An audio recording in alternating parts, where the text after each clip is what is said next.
Welcome to my channel Syed Sultan TV.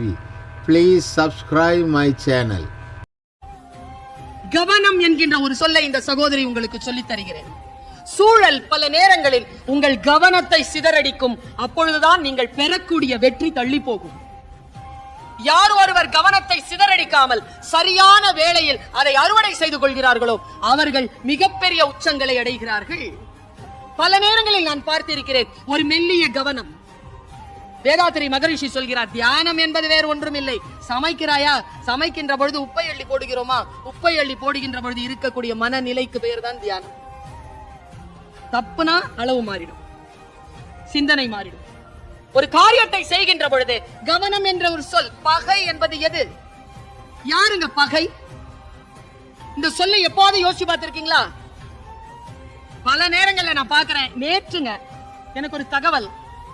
கூட பிறந்த சகோதரி கிட்ட 10 வருஷமா பேசாத ஒரு சகோதரர், அவள் நேற்று இறந்து போனாள். மறுபடியும் எங்க போய் சந்திக்க போகிறாய்? எந்த வீரப்ப? எதற்காக? நான் உங்க எல்லார்கிட்டையும் சொல்றேன், இங்க எத்தனை பேர் அண்ணனா இருக்கிறீங்கன்னு எனக்கு தெரியாது. எத்தனை பேர் அண்ணனோடு பிறந்திருக்கிறீர்கள்? நீங்கள் எல்லோரும் பாக்கியசாலிகள். ஏன் தெரியுமா? நம்ம அப்பா சின்ன வயசுல எப்படி இருப்பாருன்னு நம்ம தெரிஞ்சுக்கணும்னா நம்ம அண்ணனை போய் பார்த்துக்கலாம். அது நம்ம சின்ன அப்பாங்க. அது அவன் கல்யாணம் பண்ணதுல இருந்து யாரையும் பாக்குறதெல்லாம் அவனுக்கும் எங்களுக்கும் ஆகாது. அப்புறம் அவனு சொல்ற, உங்க அம்மா அப்பாக்கு தெம்பு இருந்தா உங்களுக்கு தம்பி தங்கச்சி கிடைப்பா, அண்ணா அக்கா கிடைக்காது.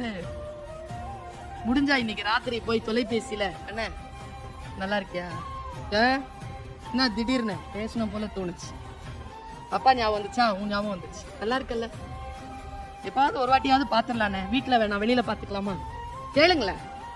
உங்க அண்ணன் தானே, உங்க அக்கா தானே, அவ செஞ்சது எப்படி மறக்க முடியும்? என்ன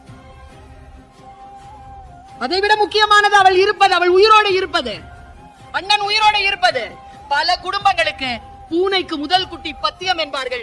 சயின்டிபிக்கா அது நிஜமா பொய்யா என்று எனக்கு தெரியாது. ஆனால் பல குடும்பங்களுக்கு அண்ணனும் அக்காவும் பத்தியமாகி போய் இருக்கிறார்கள். அவர்களை போய் ஒரு வார்த்தை சந்தித்து பேசிவிடுங்கள். இந்த சொல்லுக்கான பொருள் உங்களுக்கு புரியுதான்னு தெரியல. எனக்கு ஒரு அண்ணன், ஒரு அக்கா, ஒரு தம்பி, ஒரு தங்கச்சி, 4 பேரா இருக்காங்க. தனித்தனியா இருக்காங்க, ஒத்தையாளாவே இருக்காங்க. எனக்கு அண்ணனுக்கு தங்கச்சியா இருக்கிறது அந்த பிளேவரும் தெரியும், அக்காவுக்கு தங்கச்சியா இருக்கிறது தெரியும், தம்பிக்கு அக்காவாக இருக்கிறது எப்படின்னு தெரியும், தங்கச்சிக்கு அக்காவா இருக்கிறது எப்படின்னு தெரியும். 4 பிளேவர், 4 கலர், 4 ஷேடு. முடிந்தால் போய் பச்சிக் கொள்ளுங்கள். நம்மில் பல பேருக்கு கவனம் இல்லை. எதை பாதுகாக்க வேண்டும்? இப்ப நான் உதாரணத்துக்கு உங்க எல்லாருக்கிட்டையும் ஒரு விஷயம் கேட்கிறேன். உங்க பரிசு காணாம போக கூடாது, காணாம போயிருச்சு, போக கூடாது, போயிருச்சு. அடுத்த கேள்வி என்னங்க வரும்? சும்மா சொல்லுங்க. அடுத்த கேள்வி, உள்ள எவ்வளவு இருந்துச்சு? 30 ரூபா. என்ன சொல்வீங்க அடுத்த வார்த்தை? 30 ரூபா தாங்க இருந்துச்சு, ஏன் பரிசு தாங்க காணோம்? நீங்க கேக்குறீங்க, நான் சொல்றேன். 30 ரூபா இருந்தது, என்ன சொல்வீங்க? போனா பரிசு 3000 ரூபா. பல நேரங்கள்ல பெருமதியே தெரிய மாட்டேங்குதுங்க. அப்பா என்ன சம்பாரிச்சு கொடுக்கிறாரா? சொத்து எழுதி வச்சிருக்கிறாரா? இல்லைங்க, அதுவே ஒரு சொத்துங்க, அதுவே சொத்து. நெல்லை ஜெயந்தா, நெல்லை ஜெயந்தான்னு சொன்னாங்கல்ல, அண்ணன் சொல்லிட்டே இருந்தாரு, என்ன அக்கான்னு சொல்லிட்டு இருந்தாரு, சொன்னார்ல. அவர் எழுதினாருங்க அம்மாவை பத்தி. அப்பா இறந்து போயிடுறார், அவர் பெட்டியை திறந்து பார்த்துட்டு இருக்கிறாரு. அது ஒரு அம்மான்ற கவிதையில இருக்கு, தொட்டில் ஓசையில இருக்கு. தேடி பாக்குறாரு, எந்த சொத்தும் விட்டுட்டு போல, ஒரு பத்திரம் இல்ல உள்ள. திரும்பி பாக்குறாங்க, அம்மா நிக்கிறாரு, கவிதை வருகிறது அவருக்கு. என் அப்பா உயிர் எழுதிய உயில் என் அம்மா. முக்கியம் இல்லையா? எத்தனை பேருக்கு இருக்கு? இருக்கிறத காப்பாத்திப்போமே. இந்த சொல்லின் பொருளை புரிந்து கொள்ளுங்களேன். நண்பன் எத்தனை பேருக்கு இருக்கிறது? பகை. என்ன சொல் அது? பகை. ஆபிரகாம் லிங்கன் எழுதுகிறார், என் குழந்தைக்கு சொல்லிக் கொடுங்கள், என் வாழ்க்கையை மாற்றி போட்ட வாசகம், என் குழந்தைக்கு சொல்லிக் கொடுங்கள், ஒவ்வொரு பகைவனுக்கும் ஒரு நண்பன் இருக்கிறான். நமக்குதான் அது பகை. ரொம்ப சூட்சமா, இது ஆய்ந்த அவை என்பதனால் சூட்சமா ஒரு விஷயத்தை சொல்லிட்டு போறேன். ராமாயணத்துல 4 பேர் அண்ணன் தம்பிங்க தானே, கடகடன்னு சொல்லுங்க பேரு. 3 பேர் வந்துரும், 4வது பேர் சிக்கும். சொல்லுங்க பாப்போம். ராம, லக்ஷ்மண, பரதன், சத்ருக்னன். ஓகே, இதுல ஃபேமஸ் ஆனவங்க 3 பேர் தானே. சத்ருக்னன் ஏதாவது ஃபேமஸா?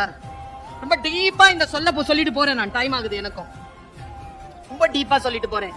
உங்கள் வாழ்க்கையில் ஏதேனும் மாற்றம் வருகிறதான்னு பாருங்க. சத்ருக்னன் அப்படின்னு அவனுக்கு பேர்ப்பா. பரதன் யாருன்னு நமக்கு தெரியும், ராமன் யாருன்னு தெரியும், லக்ஷ்மணன் யாருன்னு தெரியும். சத்ருக்னன் யாருன்னு தெரியாது. அவனை பற்றி நிறைய பாட்டு இல்லை. வசிஷ்டர் தான் பெயர் வைக்கிறார். அவருடைய பெயருக்கு அர்த்தம் சத்ருவை வென்றவன். சத்ருக்னன், சத்ருவை அழித்தவன். நானும் வால்மீகி திருப்பி பாக்குறேன், கம்பன் திருப்பி பாக்குறேன், துளசிதாசரை பாக்குறேன். எங்கேயாவது ஏதாவது சண்டை போட்டிருக்கானா? எந்த பகையாவது ஜெயிச்சிருக்கானா? பகையே ஜெயிக்கல, ஆனா அவனுக்கு சத்ருக்னன் பேரு. ஒரு பெரியவரிடத்தில் இதை வியாக்கியானம் கேட்டேன். அந்த உரை சொன்ன அந்த பெரியவர் சொன்னார், ரொம்ப முக்கியமான கருத்து இது. சத்ரு எனக்கு ஒரு பகை, என் வாழ்க்கைக்கு பகையாக இருப்பது உங்கள் வாழ்க்கைக்கு அருளாக இருக்கும். எனக்கு தான் அது பகை, உங்களுக்கு அது பகை அல்ல. இத முதல்ல நீங்க புரிஞ்சுக்கணும். சத்ருக்னனுக்கு எது பகை அப்படின்னா, நம்ம எல்லாருக்குமே எது பகை? நம் இலக்கை சிதறடிக்கின்ற எந்த ஒரு கருத்து வந்தாலும் அது நமக்கு பகை தானே. நம் இலக்கை நோக்கி நாம் போறோம், அந்த இலக்கை அடைய முடிய நல்ல இலக்கு, அது என் பிறப்பின் நோக்கம். அந்த நோக்கத்தை நோக்கி நான் போகிறேன். போகின்ற பொழுது அதற்கு தடையாக வருவது எதுவும் பகைதானே. எனக்கு அது பகைதான். ஸ்டூடெண்ட்ஸ் கிட்ட நான் சொல்லுவேன், உங்களுக்கான பகை எது என்பதனை கண்டுபிடியுங்கள், அதை ஜெயிச்சிருங்க. யாருக்கோ இருக்கக்கூடிய பகை உங்களுக்கான பகை அல்ல.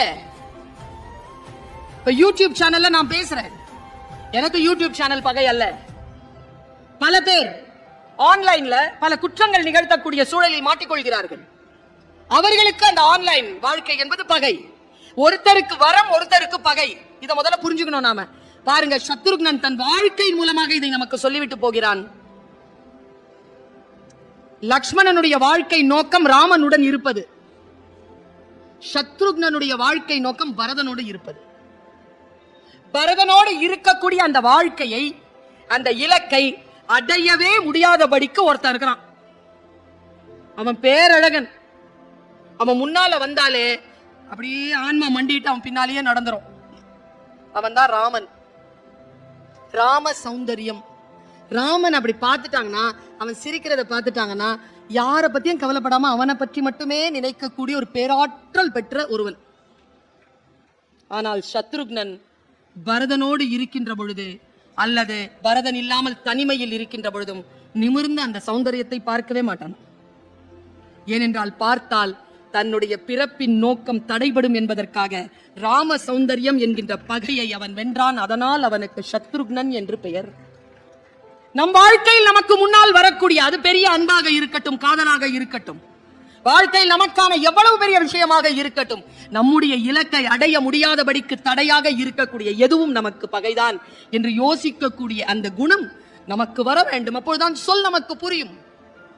வன்முறையாளனும் வீரனும் யார் தெரியுமா? உடனே அடிக்கிறவன் வன்முறையாளன், ஒரு வினாடி நிக்கிறவன் வீரன்.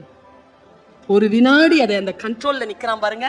அந்த வீரம், அந்த புத்தி, அந்த ஞானம் இருந்தால் சொல்லுக்கான பொருள் புரிந்து போகும்.